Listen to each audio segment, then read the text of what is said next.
Su jumis sveikinasi Kalėdų senelis ir iškart Kasa. Sveiki, aš Snieguolė iš Kokso. Čia tiesioginė žinių transliacija iš įvykio vietos. Mūsų pasiekė karščiausios naujienos iš Lietuvos centro. Ejose, pagrindinės Lietuvos taškuose, jau dirba mūsų reporteriai Nykštukai. Ačiū, Popke, ar jūs mus girdite? Bandysime apklausti porą studentų pažymėjimų. O, porą studentų? Sveiki, ar buvote geras šis metas?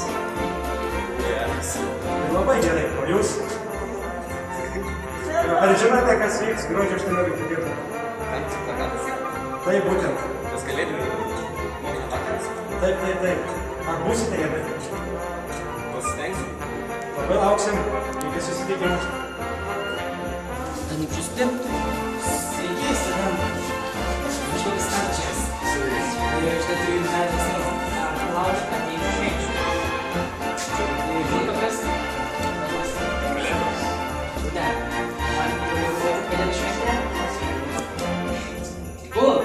Ar žinai, kas vis gruodžio 18 dieną? Jo, zero pagrindinis renginys su dėstytojais ir studentais. Būtent.